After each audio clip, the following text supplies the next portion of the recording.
Assalamualaikum warahmatullahi wabarakatuh. Terima kasih untuk moderator dan semua yang hadir pada malam hari ini. Suaranya kedengaran ya? Jelas ya? Jelas, Ustaz. Bisa kedengaran jelas? Jelas, Ustaz. Nah, Alhamdulillah. Salatu wassalamu ala sayyidina Rasulullah Muhammad bin Abdullah wa ala alihi wa la haula wa la quwwata illa billah. Pada malam hari ini bisa bertemu di Google Meet untuk sedikit sharing, sedikit kita belajar bersama apa yang sudah jadi materi. Teman-teman yang dirahmati Allah Subhanahu wa taala, kalau kita melihat ke judulnya mengenal Nabi Sallallahu Alaihi Wasallam, itu sebetulnya tidak bisa dijadikan satu judul, karena seperti apapun pengenalan kita kepada beliau Sallallahu Alaihi Wasallam, sebanyak apapun itu nggak akan pernah cukup. Kalau kita sering baca maulid, duror, di situ bahkan wa ala tafannuni wasifihi biwasfihi afnaz zaman wa fihi ma lam yusafi. Mau mensifatkan Nabi Shallallahu Alaihi Wasallam seperti apapun, mau menceritakan Nabi Shallallahu Alaihi Wasallam dengan sifat apapun, dengan gambaran apapun, sampai zaman habis pun kita nggak akan pernah cukup. Maka insya Allah pada malam hari ini kita akan coba gambarkan sosok Nabi Shallallahu Alaihi Wasallam sebisa mungkin. Yang pasti itu hanya sedikit dari luasnya lautan penggambaran beliau Shallallahu Alaihi Wasallam. Teman-teman yang dirahmati Allah Subhanahu Wa Taala, Nabi Shallallahu Alaihi Wasallam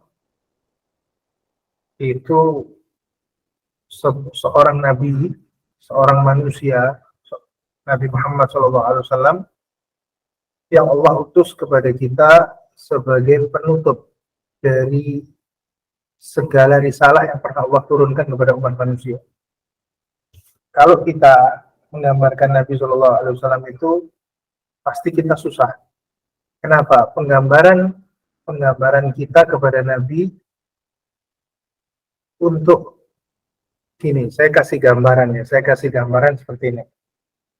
Kalau kita cari biografi atau cerita tentang seseorang, nggak akan pernah kita dapatkan orang yang diceritakan lebih hebat daripada Nabi Shallallahu Alaihi Wasallam. Bahkan kita nggak akan pernah menemukan tokoh manapun yang digambarkan sebagaimana penggambarannya sahabat Nabi kepada Nabi Shallallahu Alaihi Wasallam. Kenal nggak sama Nabi? Kalau kenal, apa yang kita kenal dari Nabi? Semua sahabat itu kenal dan mengamati aktivitasnya Nabi Shallallahu Alaihi Wasallam. Bahkan kalau kita buka ke kitab-kitab sejarah dan sebagainya, kitab hadis, kita akan dapati bagaimana sahabat itu menggambarkan Nabi. Kita sekarang ini, kita mungkin punya orang yang sangat kita cintai, dari ayah kita, atau ibu kita, atau pasangan kita. Kita kenalnya seberapa? Kita kenal nggak kebiasaannya seperti apa? Kita kenal nggak rambutnya seperti apa? Bahkan kadang seperti itu kita nggak kenal. Kita nggak kenal rambutnya panjang, rambutnya seberapa, kita nggak kenal. Itu semua berbeda dengan bagaimana penggambaran sahabat kepada Nabi Shallallahu Alaihi Wasallam. Sahabat itu menceritakan banyak hal. Jumlah rambut putih yang ada di kepalanya Nabi Shallallahu Alaihi Wasallam, sahabat pun bisa tahu. Jumlah rambut putih yang uban yang ada di jenggotnya Nabi Shallallahu Alaihi Wasallam itu diamati sama para sahabat. Bahkan ada juga riwayat menceritakan kebiasaan Nabi Shallallahu Alaihi Wasallam itu kalau pulang dari safar, suatu ketika beliau pergi safar seperti itu, kemudian masuk ke kota Madinah, maka itu diamati oleh Sayyidina Anas bin Malik. Sayyidina Anas mengamati setiap Nabi pulang dari safar, pasti yang pertama kali dituju adalah masjid. Yang dituju pertama kali adalah masjid. Kemudian beliau sholat di situ. Nanti kalau beliau di perjalanan ketemu anak kecil, beliau pasti bermain-main dulu sama anak kecil itu. Itu diamati oleh sahabat. Maka sahabat betul-betul kenal kepada Nabi Shallallahu Alaihi Wasallam, diamati perbuatannya Nabi, diamati oleh sahabat. Nah, kalau kita juga dengar sebuah riwayat bagaimana sahabat ketika melihat Nabi Shallallahu Alaihi Wasallam masuk ke dalam Ka'bah, langsung ditanyakan, di mana Nabi sholat? Oh, Nabi sholat di sini, kemudian ditiru. Itu adalah pengamatan kepada aktivitasnya Nabi Shallallahu Alaihi Wasallam. Nah, teman-teman yang rahmatullah Subhanahu Wa Taala, materi malam ini simpel aja, nggak terlalu panjang, nggak terlalu banyak, tapi sedikit membuka pemikiran kita betapa kecilnya, betapa sedikitnya, sempitnya pemahaman kita kepada Nabi Shallallahu Alaihi Wasallam, di mana kita betul-betul nggak bisa mengenal beliau. Bahkan dalam burdah itu, kalau dikata di dalam burdah, beliau Al-Busiri, beliau mengatakan sahabat yang sebegitu kenalnya Nabi Shallallahu Alaihi Wasallam itu, ya kan kalau kita kan gini, kalau pakai derajat, yang paling kenal sama Nabi kan sahabat, orang-orang yang ada di sekitar beliau, sahabat beliau, keluarga beliau, istri-istri beliau, itu mereka semua mengenal hakikat Nabi itu seperti orang dalam mimpi. Lah bagaimana orang yang nggak kenal? Kalau orang yang berhadapan langsung aja itu mengenal Nabi seperti mereka dalam mimpi. Maka bagaimana dengan level kita yang sama sekali nggak pernah ketemu, sama sekali nggak kenal dan sebagainya? Maka itu menunjukkan sedikitnya kita. Allah Subhanahu Wa Taala itu berfirman di dalam Al-Quran, bukan laqad ja'akum rasulun min anfusikum, datang kepada kalian seorang utusan min anfusikum, dari jenis kalian, artinya bukan dari jenis selain manusia. Qiraah yang lain anfasikum, dari yang terbaik dari kalian, ya kan, seperti itu, anfusikum. Kemudian ada sebuah materi bagus yang ditulis oleh Al-Imam Qadiyat dalam kitab beliau Asy-Syifa. Beliau menceritakan bahwasanya Nabi Shallallahu Alaihi Wasallam itu dijaga oleh Allah. Katakan tadi baca min anfusikum, dari jenis kalian, dari jenis manusia, min anfasikum, dari yang terbaik dari kalian. Dijaga Nabi Shallallahu Alaihi Wasallam itu dari sulbinya Nabi Adam. Dikasih penjagaan sama Allah. Seorang ulama, seorang ahli sejarah itu yang menulis itu mengatakan, jadi ada seorang ahli sejarah mengatakan, demi Allah saya menulis jumlah ibunya Nabi Shallallahu Alaihi Wasallam, dan saya temukan ada kurang lebih 500. Ada 500 ibunya Nabi, artinya ibu ke atas ya, jadi bukan ibu kandung, tapi ibu, kemudian ibunya ibu atau ibunya ayah, sampai ke atas nenek dan sebagainya, sampai 500. Berarti saking banyaknya saat itu. Dan saya temukan di seluruh keluarganya Nabi yang ke atas itu tadi, orang-orang tuanya Nabi, itu tidak ada yang melakukan satu perbuatan keji sekalipun. Nggak ada satupun yang melakukan perbuatan keji. Jadi bagaimana Allah Subhanahu Wa Taala itu menjaga sulbi, menjaga ruhnya Nabi Shallallahu Alaihi Wasallam, dari Allah titipkan ruh itu di Nabi Adam. Jadi Allah titipkan ruh itu dari Allah, titipkan nurnya Nabi Muhammad, cahaya Nabi Muhammad di Nabi Adam, berpindah ke istrinya Siti Hawa, berpindah ke anaknya, berpindah sampai ke Nabi Nuh, sampai ke Nabi Ibrahim dan sebagainya. Itu semua dijaga sama Allah Subhanahu Wa Taala, tidak melewati satupun orang yang pernah berbuat keji, berbuat zina dan sebagainya. Makanya dijaga. Bahkan ada ayat wa taqallubaka fis sajidin, wa taqallubaka fis sajidin, dan pergerakanmu di perpindahanmu di orang-orang yang sujud itu. Abdullah bin Abbas, Sayyidina Abdullah bin Abbas itu menafsirkan dari Nabi ke Nabi sampai Allah mengeluarkan engkau sebagai seorang Nabi. Maka dijaga Nabi Muhammad SAW. Beliau Qadiyat juga mengatakan bagaimana penjagaan Allah. Di sini ada juga kutipan daripada Sayyidina Ali bin Abi Thalib, di mana min anfasikum, dari jenis kalian itu nasaban wa sihra wa hasaban. Semuanya dijaga keluarganya oleh Allah Subhanahu Wa Taala. Teman-teman yang dirahmati Allah Subhanahu Wa Taala, kalau kita mau bahas Nabi, tadi kan sudah kita bilang sangat-sangat nggak akan ada waktu yang cukup. Bagaimana kita nggak kenal kepada Nabi Shallallahu Alaihi Wasallam? Uh, itu setidaknya permulaan aja, permulaan bagaimana kenal kepada Nabi Shallallahu Alaihi Wasallam. Teman-teman yang dirahmati Allah Subhanahu Wa Taala, Nabi Shallallahu Alaihi Wasallam itu untuk apa sih kita kenal? Untuk apa kita kenal? Alasan kenal Nabi untuk apa? Yang pertama, nggak kenal maka nggak sayang. Nggak kenal maka nggak sayang.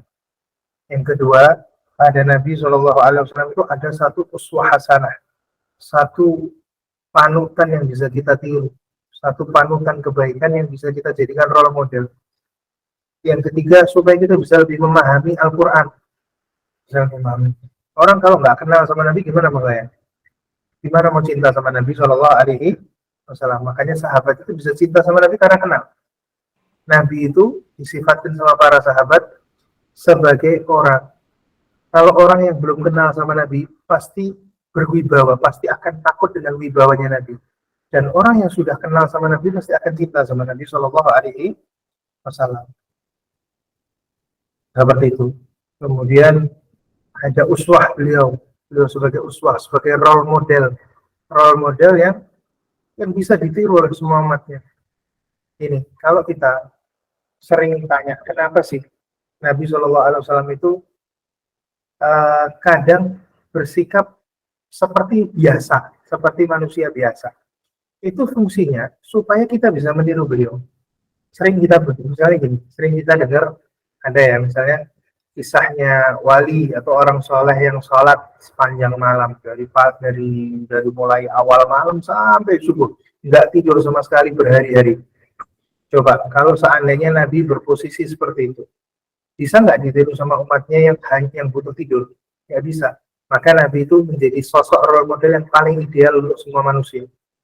Dia tidur, dia sholat malam, dia puasa tapi dia makan, dia menikah, dia juga berjalan seperti manusia di pasar, berjalan di pasar, dagang dan sebagainya. Nabi SAW adalah role model yang paling pas buat semua manusia. Beda dengan aulia yang kadang punya kedudukan, kadang punya kebiasaan, nggak bisa ditiru oleh semua manusia. Nah, gimana kalau misalnya ada wali, dia setiap hari selama 40 tahun puasa, kita kan nggak bisa niru gitu. Kita nggak bisa. Atau wali ini dari habis sholat isya sampai sholat subuh nggak pernah tidur, setiap malam sekian tahun, nggak bisa ditiru. Tapi Nabi SAW ditiru bisa. Kenapa? Beliau role model untuk semua manusia. Ada sahabat dengar cerita Nabi SAW itu sholat malam. Nabi sholat malam.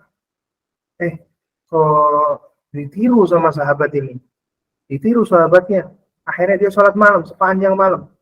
Ada sahabat lagi, saya mau puasa wisol, nggak pakai berbuka.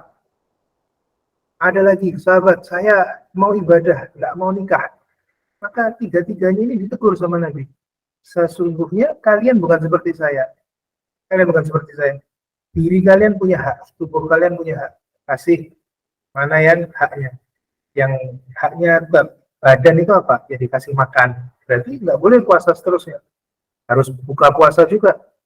Ya badan butuh tidur, maka harus kasih tidur, kasih istirahat. Nggak boleh sholat malam terus nggak pernah tidur.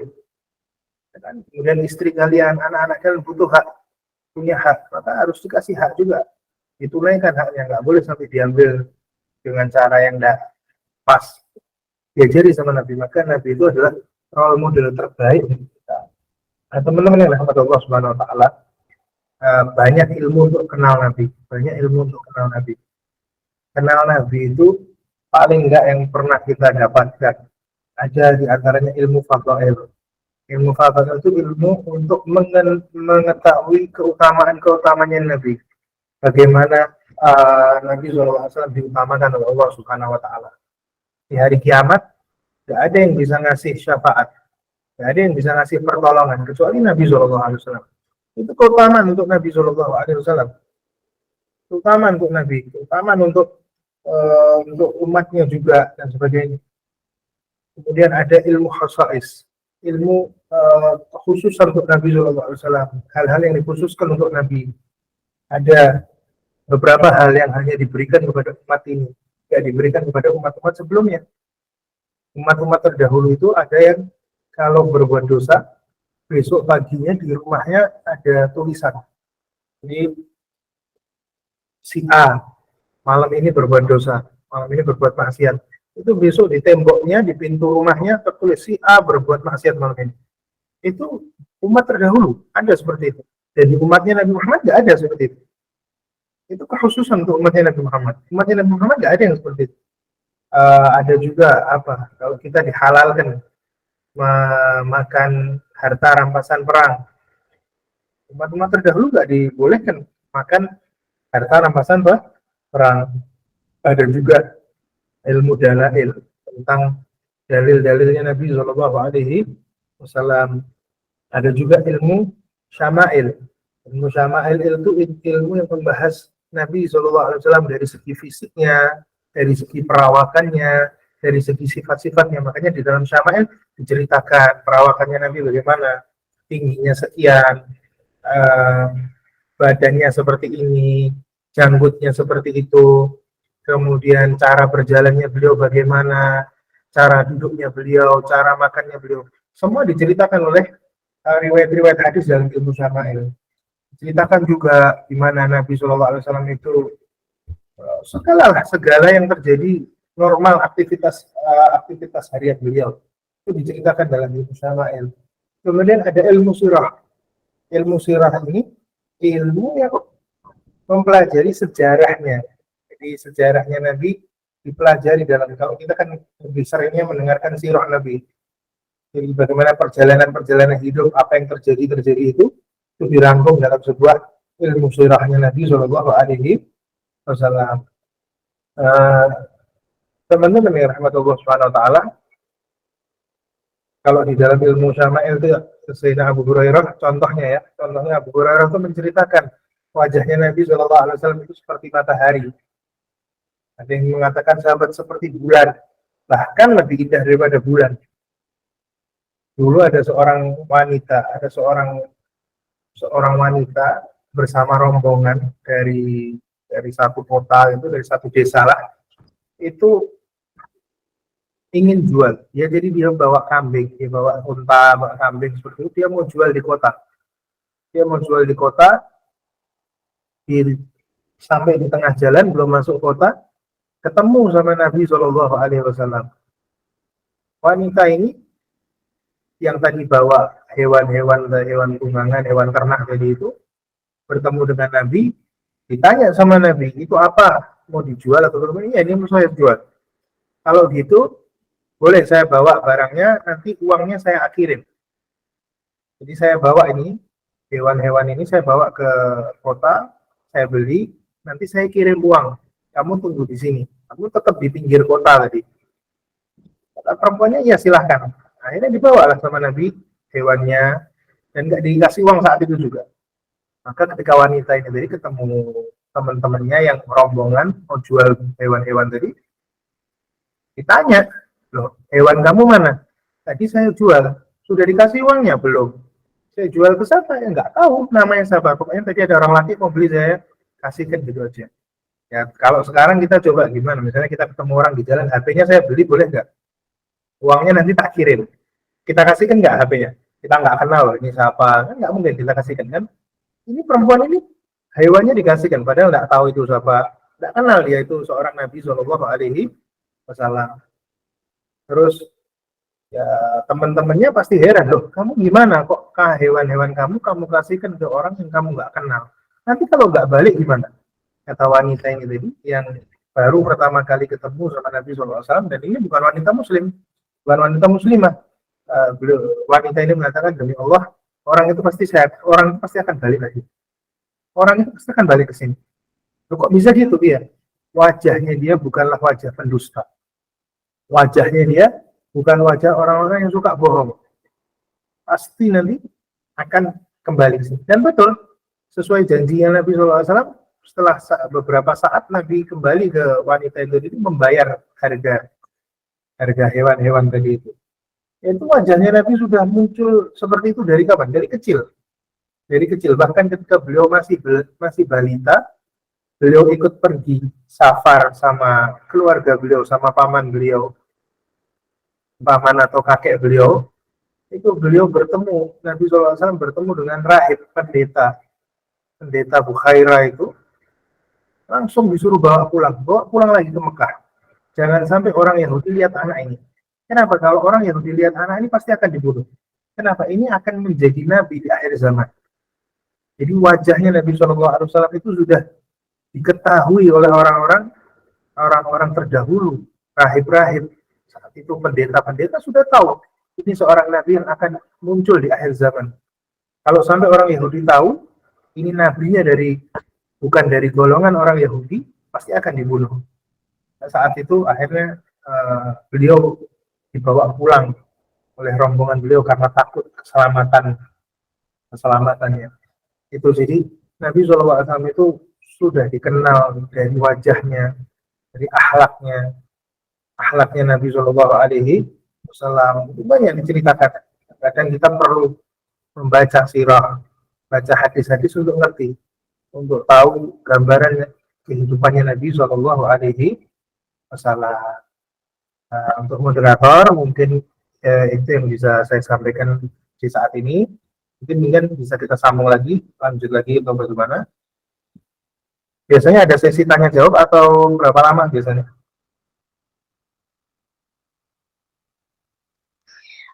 Ada sesi tanya jawab juga, Ustadz.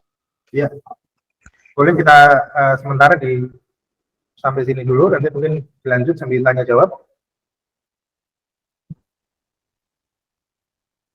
Baik, Ustadz.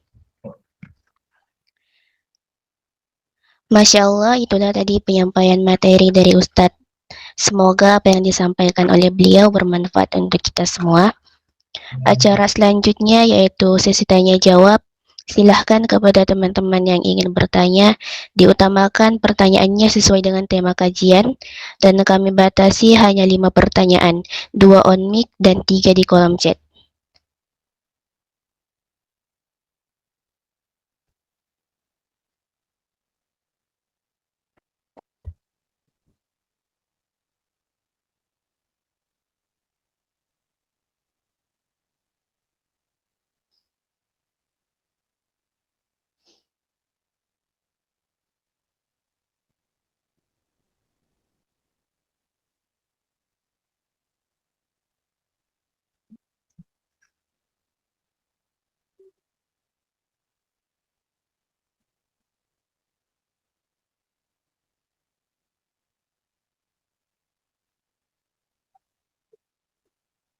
Ayo teman-teman, jika ingin ada yang bertanya, boleh on mic ya.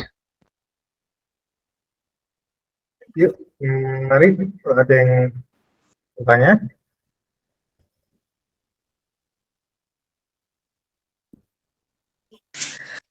Boleh izin bertanya? Ya. Assalamualaikum. Ini boleh nggak luar materi, Kak? Gimana Ustadz? Beliau bertanya ingin di luar materi. Iya, silakan. Oke. Assalamualaikum warahmatullahi wabarakatuh. Izin bertanya nih. Kalau misalnya, apakah orang kan kita dulu pernah sempat berharap sama teman, dan aku sama teman dia pernah janji hidup sampai mati, tapi dia meninggalkan, dan dia ingkar janji dan segala macam, dan bikin trauma aku, dan sempet trauma lah.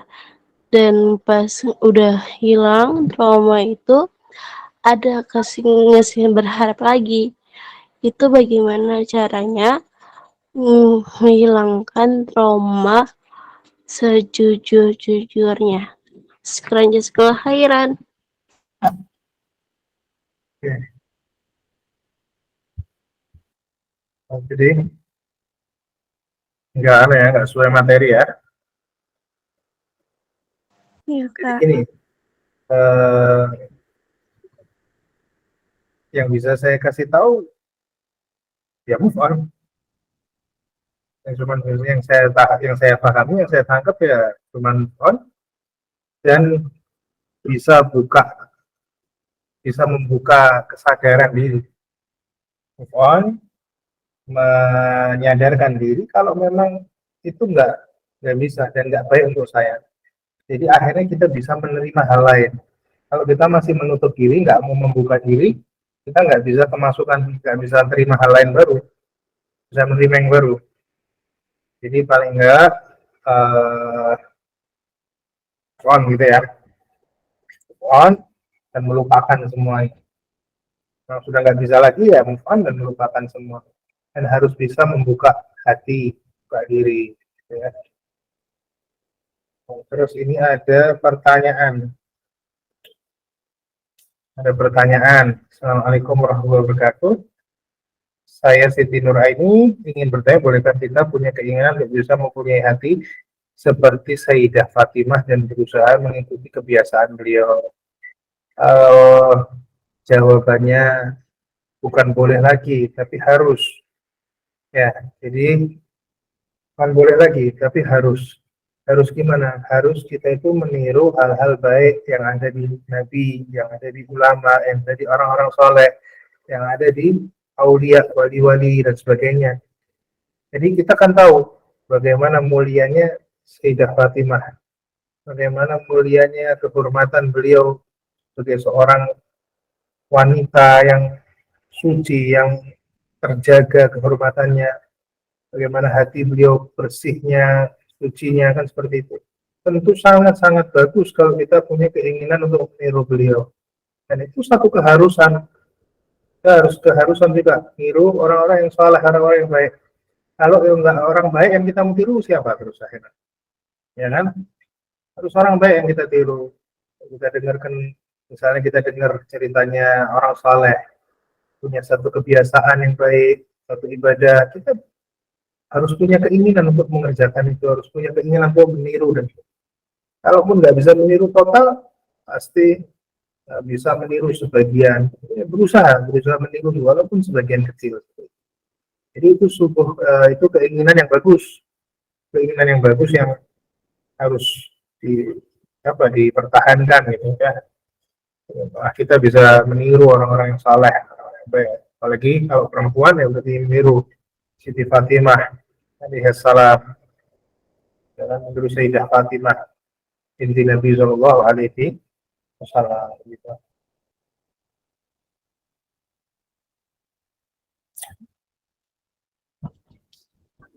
Kemudian lagi, Ustaz, Anda ingin bertanya bagaimana cara kita agar meneladani sifat-sifat Nabi Muhammad. Apa saja sifat-sifat Nabi yang paling banyak bisa kita teladani dan paling gampang kita teladani? Kalau kita mau tanya, kita mau sebutin sifatnya Nabi jumlahnya nggak bisa terbatas, ya kan? Jumlahnya nggak bisa terbatas, sangat banyak. Ini ada satu kitab. Ini di sini hanya sebagian kecil itu menulis sudah sifatnya Nabi yang baik-baik aja bisa puluhan bab. Kalau kita mau lihat gimana contohnya ya, dari sifat indahnya, penciptaan indahnya fisik beliau, bersihnya beliau, wanginya beliau, kemudian kecerdasan beliau, kuatnya panca indera beliau, fasihnya beliau dalam berbicara, kemudian mulianya keluarga beliau, mulianya tempat kelahiran beliau, kemudian bagaimana akhlak beliau, bagaimana kelembutan beliau, kasih sayang beliau, ihtimalul adza. Jadi ihtimal adza itu siapnya beliau itu menerima gangguan dari orang lain. Itu semua sifat-sifat Nabi yang sangat banyak, yang sangat-sangat mulia, banyak banget. Ada sifat beliau, sifat pemaaf beliau, sifat sabar beliau, sifat dermawan beliau. Kemudian ini saya bacakan banyak banget. Ada kedermawanan, kemudian ada keberanian beliau. Beliau punya sifat malu, punya sifat syafaqah, rahmat, kasih sayang. Jadi beliau punya kasih sayang kepada seluruh makhluk. Ya kan, beliau orang yang selalu menepati janji, orang yang tawadhu, orang yang adil, orang yang amanah, orang yang jujur, yang tulus. Seperti itu. Zuhudnya beliau, takutnya beliau kepada Allah, taatnya beliau kepada Allah. Ya kan? Itu semua sifat-sifatnya Nabi SAW yang sangat-sangat banyak dan nggak bisa disebutin di sini. Nggak bisa disebutin di sini satu persatu. Tapi kalau dipelajari satu persatu kita bakal tahu sifat-sifatnya Nabi Shallallahu Alaihi Wasallam. Ya kan? Itu sifat Nabi yang paling bisa kita teladan dari semua itu. Jadi apa yang paling bisa kita teladan? Kita lihat mana dari semua sifat kebaikan, jadi mana yang paling bisa kita tiru dulu. Jadi kalau kita meniru semua kan susah. Kita tiru mana yang paling kita bisa. Mulai dari kita mulai berbuat jujur. Ayo, utama biasakan berbicara jujur, ya kan? Kemudian mulai berakhlak yang baik. Kalau berbicara yang lemah lembut dan sebagainya. Ya kita kalau perempuan utamakan punya rasa malu yang tinggi. Nabi aja punya rasa malu. Jadi punya rasa malu kita. Jadi mana yang paling bisa kita tiru pelan-pelan. Paling kita teladani. Kemudian ada pertanyaan lagi.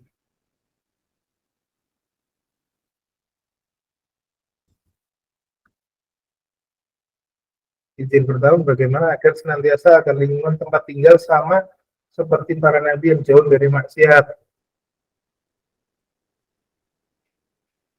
Kalau ada kemungkaran di sekitar kita, bisa nggak kita punya nggak kekuatan untuk merubah? Kalau kita punya kekuatan untuk merubah, ya wajib kita rubah.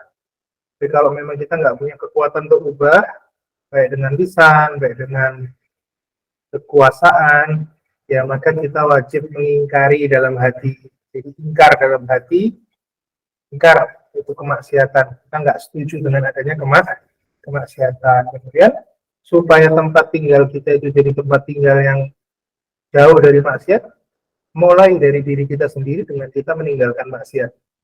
Jadi, mulailah dari diri kita dengan kita meninggalkan maksiat. Silakan moderator.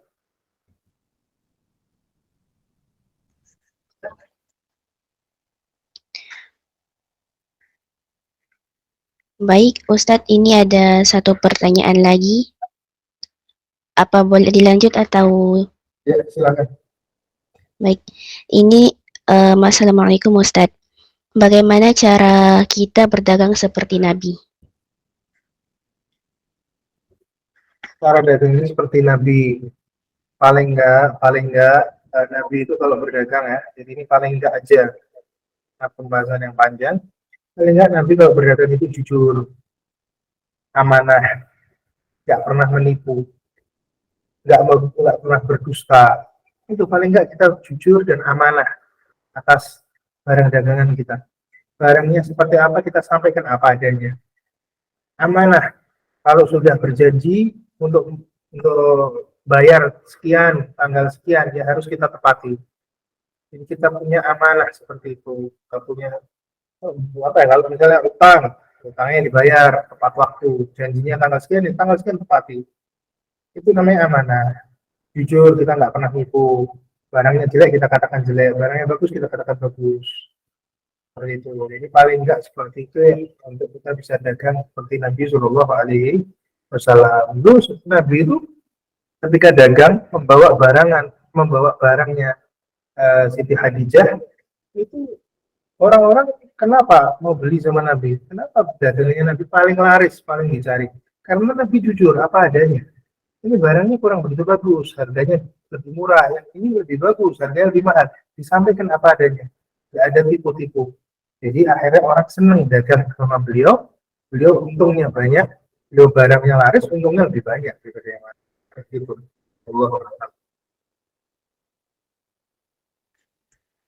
Masya Allah, semoga dapat dipahami. Sesi selanjutnya yaitu closing statement atau kata motivasi untuk kami semua Ustadz. Gimana? Closing statement atau kata motivasi yang disampaikan untuk kami. Oke, jadi dari semua yang baru aja kita sampaikan, kesimpulannya kalau mau bicara Nabi nggak akan ada waktu yang cukup, yang sampai selesai kita mau bicarakan Nabi sampai selesai semuanya, nggak akan pernah ada waktu yang cukup sampai kapanpun. Makanya berbicara Nabi itu kita buat, harus kita terus menerus sepanjang usia kita. Mengenal Nabi itu sepanjang usia kita kenal, sedikit demi sedikit kita kenal Nabi Shallallahu Alaihi Wasallam. Jadi sangat mulia sekali, sangat luas kemuliaan beliau ya, sehingga kita nggak akan bisa mensifati sampai kapanpun. Mudah-mudahan juga sedikit-sedikit ini bisa jadi manfaat dan kita bisa tiru apa yang kita bisa ambil pelajaran dari kehidupannya Nabi Shallallahu Alaihi Wasallam. Cukup, moderator. Masya Allah, itulah tadi penyampaian kata motivasi yang sangat luar biasa dari Ustadz. Semoga bisa memotivasi kita semua. Baik, acara selanjutnya yaitu doa kepada Ustadz. Kami persilahkan.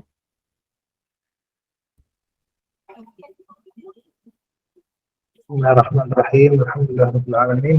Allahumma shalli wa sallim ala nabiyyina Muhammad wa ala alihi Muhammad. Allahumma inni as'aluka al-afiyah wa al-afiyah wa tamam al-afiyah wa syukra ala al-afiyah. Rabbi ighfir lana wa li walidina, rabbi ighfir lana wa li walidina, rabbi ighfir lana warhamhum kama rabbayana.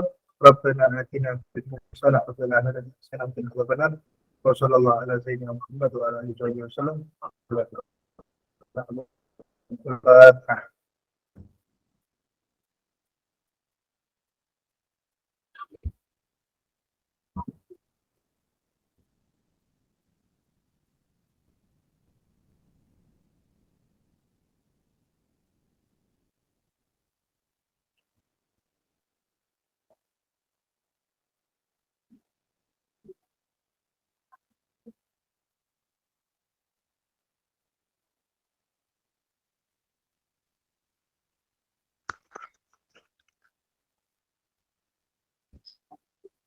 Alhamdulillah, kita sampai di penghujung acara.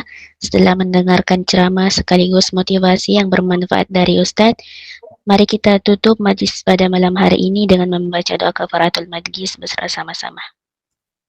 Subhanakallahumma wa bihamdika, subhanakallah.